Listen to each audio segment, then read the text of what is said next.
এই আলাপটা করব করব করে করা হয় নাই, কিন্তু না কইরা থাকা গেল না।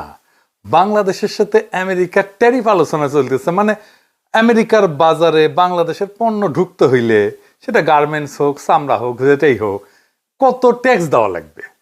মানে আমেরিকা তার দেশে ঢোকা সব পণ্যের উপরে অতিরিক্ত ট্যাক্স বসাবে সব দেশে। আগে এই ট্যাক্স ছিল 0 বা 5%, সেইটার ট্যাক্স বা ট্যারিফ হয়ে যাবে 20% বা 30% বা তারও বেশি। এটা হুদাহুদি করে নাই, তারা কইতেছে এটা রিসিপ্রোকাল ট্যারিফ, মানে তুমি যেমন ট্যাক্স বসাও আমার পণ্যে, আমি তেমন ট্যাক্স বসাবো তোমার পণ্যে।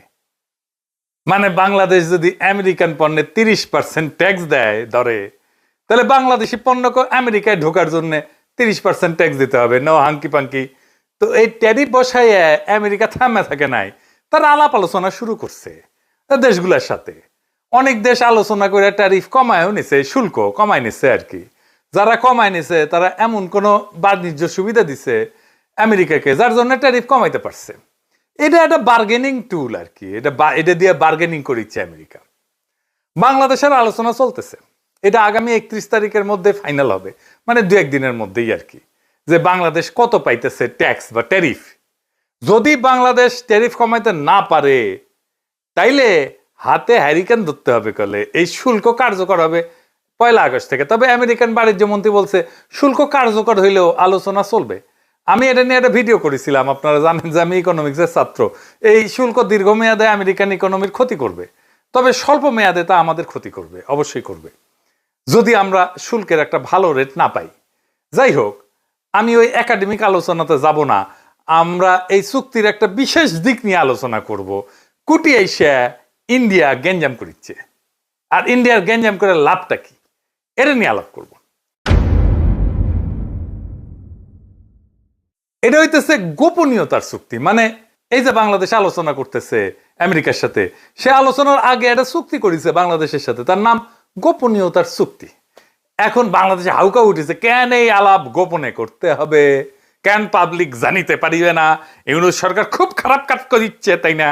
দেবপ্রিয় কইছে এই ধরনের গোপনীয়তা চুক্তি করছে বাংলাদেশ এই ট্যারিফের নেগোসিয়েশনের টাইমে, তার নজিরবিহীন, আগে কখনো এটা হয় নাই। দেখেন, কথা সত্য, মিছা কথা কয় নাই। তার সাথে এটাও সত্য যে এই একতরফাভাবে সব দেশকে রিসিপ্রোকাল ট্যারিফ চাপাই দিয়া আলোচনা শুরু করা, এটাও আমেরিকা আগে কখনো করে নাই, এটাও নজিরবিহীন। এই গোপনীয়তার চুক্তি কি বাংলাদেশ একা করিছে আমেরিকার সাথে, নাকি সব দেশই করিছে? যারা আলোচনা করিচ্ছে সব দেশই করিছে, কিন্তু দেবপ্রিয়বাবুর দাবি সব দেশ করলেও বাংলাদেশ এই চুক্তি করতে পারবে না। তার মানে যে নেগোসিয়েশনে আলাপ, এটা বাংলাদেশ করতেই পারবে না। তো আসেন একটু দেখি, আমি তো কইলাম, আপনারা বিশ্বাস করবেন কেন, আগে দেখি যে আসলে অন্যরা গোপনীয়তা চুক্তি করেছে কিনা। হ্যাঁ করেছে, আমরা ফিলিপাইনের সংবাদ মাধ্যমে দেখতে পারি, তারা বলতেছে আমরা এটার বিস্তারিত বলতে পারবো না, কারণ এনডিএ, মানে এটারই বলে গোপনীয়তার চুক্তি, নন ডিসক্লোজার এগ্রিমেন্ট, মানে যেটারে আমরা গোপনীয়তার চুক্তি বলতেছি সেটা সাইন করা আছে। ইংরেজিত কইছে, এ দেখেন, however when asked to provide a list of products included in the tariff concession, Rodolfo did not provide details as they are signatory of a non-disclosure agreement, NDA. It is covered by an NDA while we are still negotiating. আচ্ছা, তার মানে এরা করিছে। থাইল্যান্ডে কি কইছে? Due to signing of a non-disclosure agreement, the Thai government is unable to disclose specific details of the ongoing negotiations. তার মানে এদের সাথেও করা হয়েছে। আচ্ছা, আর্জেন্টিনার সাথে কি করা হয়েছে? এদের সাথেও এনডিএ করা হয়েছে। দেখেন করছে, the bilateral pact has been quietly in the works for 3 months under the signing of confidentiality agreement, NDA, that prevent negotiators from disclosing details. এমনকি ভিয়েতনামে জানাচ্ছে যে তারা বলতে রাজি হয়নি, কারণ এই যে তথ্যগুলো, সে তথ্যগুলো পাবলিক না। তার মানে আমরা বেশ কয়েকটা দেশের গোপনীয়তার চুক্তি দেখলাম, ওরা করতে পারবে কিন্তু আমরা করতে পারবো না। কি আবদার! যদি সবাই এই চুক্তি করে আর আমরা যদি এই চুক্তি না করি, তাহলে আমাদের সাথে নেগোসিয়েশন করবে আমেরিকা? বলেন তো। আমেরিকা তো বলবে তুমি কোন হরিদাস পাল আসছো যে তোমার সাথে গোপনীয়তার চুক্তি ছাড়া নেগোসিয়েশন করতে হবে আমাকে। আচ্ছা ধরেন এই এগ্রিমেন্ট ছাড়াই, গোপনীয়তার চুক্তি ছাড়াই আলাপ করলো বাংলাদেশের সাথে, স্পেশাল খাতির করলো আর কি আমেরিকা, তো যারা সাইন করেছে এই গোপনীয়তার চুক্তি তারা এসে বলবে না যে আমার সাথে সাইন করলা এগ্রিমেন্ট, বাংলাদেশের সাথে করলা না কেন, বিষয়টা কি, পিতলা খাতির কেন? আমেরিকা কি জবাব দিবে? তারপরেও দেবপ্রিয়রা প্রশ্ন তুলতে পারে, কেন এটা জনগণ জানবে না? কি আর বলবো, এই দেবপ্রিয়রা 111 করলো। দেবপ্রিয় কিন্তু এই জেনেভায় পোস্টিং নিছিল 111 পরে, বেনিফিশিয়ারি ছিল। এই দেবপ্রিয় ট্রানজিট ট্রান্সশিপমেন্টের ওকালতি করেছে, আর এখন খুব নন ডিসক্লোজার এগ্রিমেন্ট করেছে। সিপি ব্যবহার করেছে বাণিজ্যের নামে গোপন চুক্তি মানবো না, ওরে আমার ওরে ওরে, এইগুলার মাথাত খোদাতলা গোবর দিলেও হইতো। যাই হোক, আলাপটা কি কইতেছে ওরা বুঝেছে, আসেন এটা একটু আমরা বুঝে দেখি। আমি আপনাদের আগেও কইছি, সিপিবি যা বলবে, দেবপ্রিয় যা বলবে, তার উল্টা দিকে দাঁড়াবেন। সিপিবি যেহেতু বিরোধিতা করতেছে, দেবপ্রিয় যেহেতু বিরোধিতা করতেছে, এটা দেশের জন্য ভালো আর ইন্ডিয়ার জন্য খারাপ। এই চুক্তিটা কোনো গোপন চুক্তি না, এটা গোপনীয়তার চুক্তি। গোপন চুক্তি আর গোপনীয়তার চুক্তি দুইটা ভিন্ন জিনিস। মানে যতক্ষণ এই ট্যারিফ নিয়ে আমাদের আলোচনা হইতেছে আমেরিকার সাথে, ততক্ষণ আমাদের আলোচনার বিষয় বাইরে যাবে না। ধরেন প্রফেসর ইউনূস আর তারেক রহমান আলাপ করলেন লন্ডনে, তো ওই আলাপ কি লাইভে দেখছি আমরা? ওটা ধরে লাইভ হইতো, গোপনীয়তার যদি কোনো দরকারই না থাকে। গোপনীয়তা যখন থাকার দরকারই নাই, তাহলে ওই আলাপের পুরাটা রেকর্ড করে জানাই দিলে হয়। তা তো জানাই নাই। আলাপের ফলাফল আমরা জানছি, কিন্তু আলাপের খুঁটিনাটি জানার দরকার আমাদের নাই। এই আলাপ তো প্রকাশ্যে করার বিষয় না। কেন না, আমি এটা পরে বলতেছি। এই আলাপ হবে বাংলাদেশের ট্যারিফ কত হবে। এই ট্যারিফ যদি কমে, তাহলে আমেরিকাকে তো কিছু দিতে হবে। সেটা কি কি দেওয়া হবে সুবিধা হিসেবে, তার সবকিছুই দুই দেশের মানুষই জানবে যখন চুক্তিটা হয়ে যাবে। কিন্তু এই আলোচনার প্রসেসের মধ্যে যা আলোচনা হবে, এই সময়টায় কিছু জানানো যাবে না, কারণ অন্য দেশও আলোচনার মধ্যে আছে।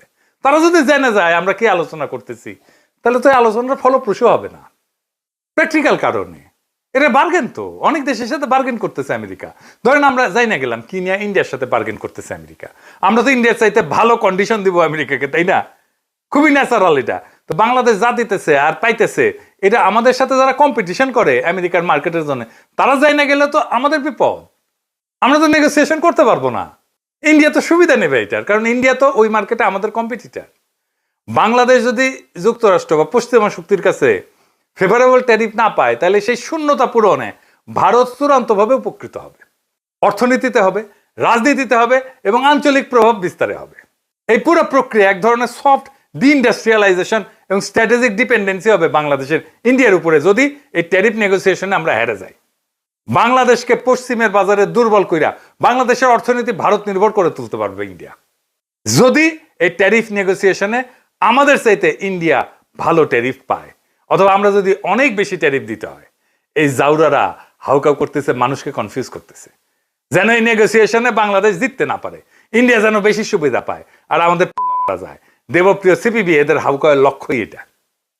এই প্রসঙ্গে আমি কোভিডের টাইমে একটা ঘটনার কথা মনে করাই দিই, মিল পাবেন। কোভিডের টাইমে আমরা যেন ভ্যাকসিন না পাই, সে বাগড়া দিছিল ইন্ডিয়া। মানে ইন্ডিয়া চাইছিল ভ্যাকসিনটা যেন ইন্ডিয়া থেকে নেওয়া হয়। তাহলে ইন্ডিয়ার লাভ কি? ইন্ডিয়া এটা তার কূটনৈতিক অস্ত্র হিসেবে ব্যবহার করবে। আমি বেনে বেনে করছি না, দেখেন তো। এই সময় চীনের সাথে ভ্যাকসিন কেনা নিয়ে আলাপ হচ্ছিল বাংলাদেশের। বাংলাদেশকে চীন একটা খুব ভালো প্রাইস দিছিল, দাম দিছিল, খুব কম দামে, শ্রীলঙ্কা থেকে কম দামে এমনকি বাংলাদেশকে টিকা দেওয়া হয়েছিল। শ্রীলঙ্কার তখন অর্থনৈতিক অবস্থা খুব খারাপ, আপনারা তো জানেন। তার সেই অবস্থা তো বাংলাদেশকে একটা ভালো প্রাইস দেওয়া হয়েছিল, যেটা শ্রীলঙ্কার চাইতে কম। এটা হয়েছিল একটা গোপনীয়তার চুক্তি দিয়া। কারণ এই প্রাইসটা যদি শ্রীলঙ্কা জানে যায়, নেপাল জানে যায়, সবাই তো বলবো আমাকে বাংলাদেশে প্রাইস দাও।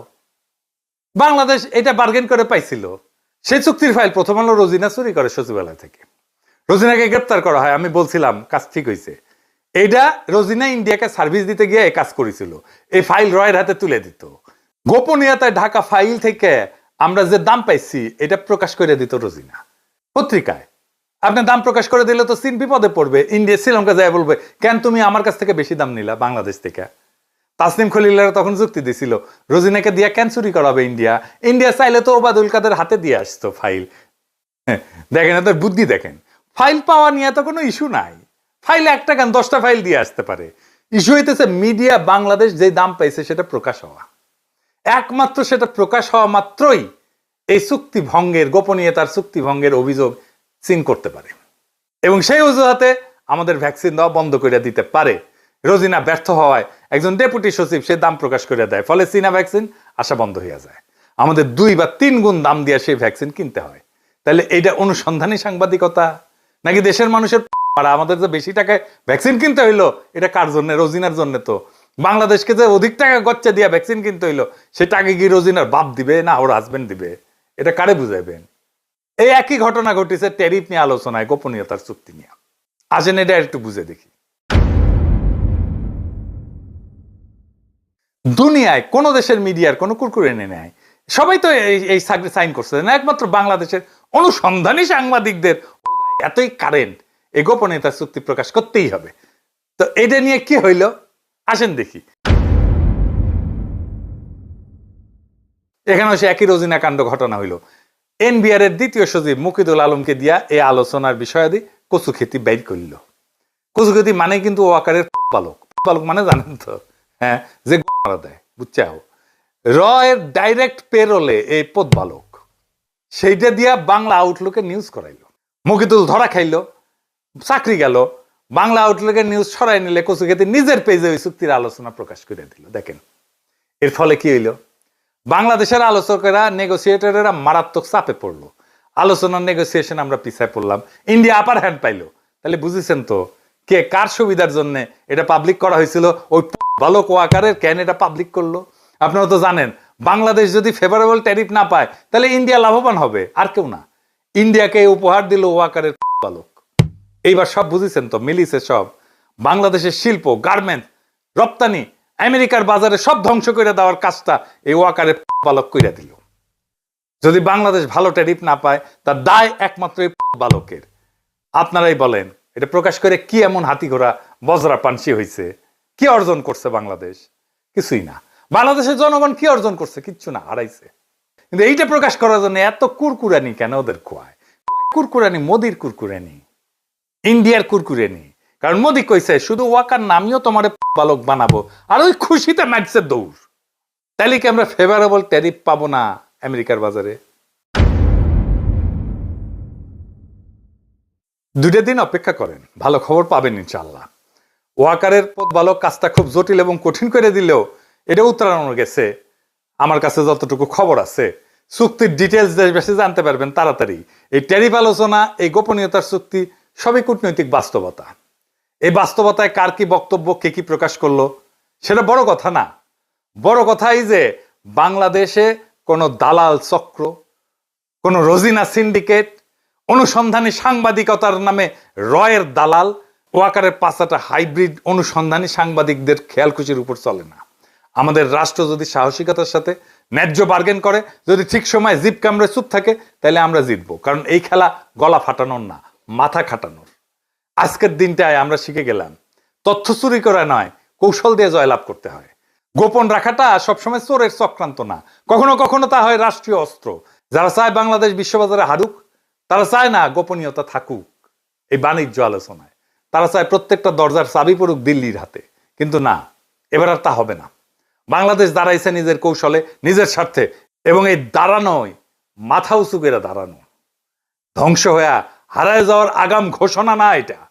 এই জাতি মাথা নত করে না। এই জাতি নিজের বাজার, নিজের রপ্তানি, নিজের শ্রমিকের ঘাম দাম চায়। যুক্তরাষ্ট্র হোক, ভারত হোক, কেউ আমাদের পেছনে রেখে সুবিধা পাবে না যদি আমরা নিজের প্রতি বিশ্বস্ত থাকি। তাই শেষ কথা একটাই, এই লড়াইয়ে আমরাও জিতবো। কারণ এইবার বার্গেনের টেবিলে বসছে এক নতুন বাংলাদেশ। ইনকিলাব জিন্দাবাদ।